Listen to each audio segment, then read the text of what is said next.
आसाम प्रदेश कांग्रेस दलनि भूपेन बराया गावनि जायगायावनो जायगा गैया। बीएससी, बीटीसी आरो बीटीआर मोननायाव कांग्रेस दलनि जेबो बिहोमा गैया। बे बाथ्राखौ गोख्रों रावजों सोंखारियो इउपिपिएल दलनि नेहाथारि समनाथ नार्जारी बिथाङा। बीटीआरनि गाहाय मावफुं सोद्रोमा प्रमद बर'नि सायाव आसाम प्रदेश कांग्रेस कमिटिनि भूपेन बराया गाज्रि रावजों सोंखारिनायनि थाखाय निमाहा बिनांगौ होनना समनाथ नार्जारीया गोख्रों रावजों सोंखारिदों।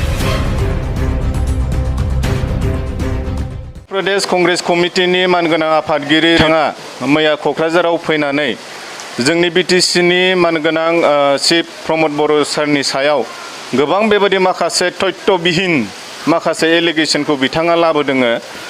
गिबियावनो बिथांखौ इउपिपिएलनि जानानै आङो बिथांखौ गोख्रों रावजों आङो सोंखारियो। बिथाङा जे माखासे एलिगेशनफोरखौ लाबोदों बियो माने खुनु मोनसे बेवहाय तथ्य गैया। गावनि जायगायावनो बिटि गैया। कंग्रेसआथ' गोजानाव दोनबाव गावनो दिनै सासे बियो बिक्तिहीन माने गावनि बिटि गैयै सासे नेता बियो। दिनै बेबादि मानसिया दिनै क'क्राझाराव फैनानै जोंनि बिटिआरनि मानगोनां चिफ प्रमद बर' सारखौ जे बिथाङा बुंदों जे मोनसे समाव दुलाराय बर' फरायसा आफादनि आफादगिरि थानाय समाव मानगोनां प्रमद बर' सारा डिभाइड आसाम 50-50 होननानै स्ल'गान होबोदोंमोन। दिनै सरकाराव बा खुंथायाव फैनानै डिभाइड मानि 50-50 खालामफैबाय। बेबायदि मोनसे जे गाज्रि एलिगेशनखौ लाबोदों बे जोबोद सोंखारि जाथाव। डिभाइड आसाम 50-50 स्ल'गाना दिनै प्रमद बर' सारनिल' नङामोन। बे डिभाइड आसाम 50-50 स्ल'गाना सारा बर' जाथिनिनो स्ल'गान। जे स्ल'गानखौ लानानै बर' हारिया हारिनि थैनाय थांनायखौ लानानै आन्दालन खालामबोदों आरो बे आन्दालननि गेजेरजोंनो जोङो बीएससी मोनदों। बीएससीनि उनाव जोङो बीटीसी मोनदों। बीटीसीनि उनाव जोङो बीटीआर मोननो हादों। दिनै जोङो जे बीएससी बीटीसी आरो बीटीआर मोनबाय बेयाव कंग्रेसनि जेबो बिहोमा गैया।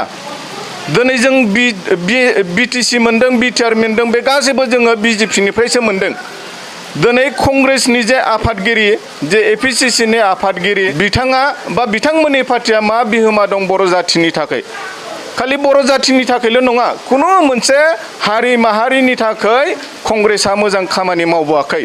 जायनि थाखाय दिनै बिथांमोना आसामाव थेर बेथेर जानानै दङ। आसामावल' नङा, सारा भारतआवनो बिथांमोना थेर बेथेर जानानै दङ। आरो जोङो बिथाङा जे माखासे बाथ्राफोरखौ बुंबावदों जे माने बड'लेण्ड बिदोंमोन, दिनै लेन्डखौहाय बहाबा दिल्ली, मुम्बाइ, बेंगलराव हा बायदों माबा बायदों होननानै बिथाङा जे बुंदों, बिथाङा प्रुफ होदों, प्रमाण होदों। जुदि प्रमद बर' सारा बा इउपिपिएल दोलोनि सोरबा नेताफ्रा जुदि दिल्लीयाव बेंगलराव हा बायदोंबा बिथाङा प्रमाण होदों।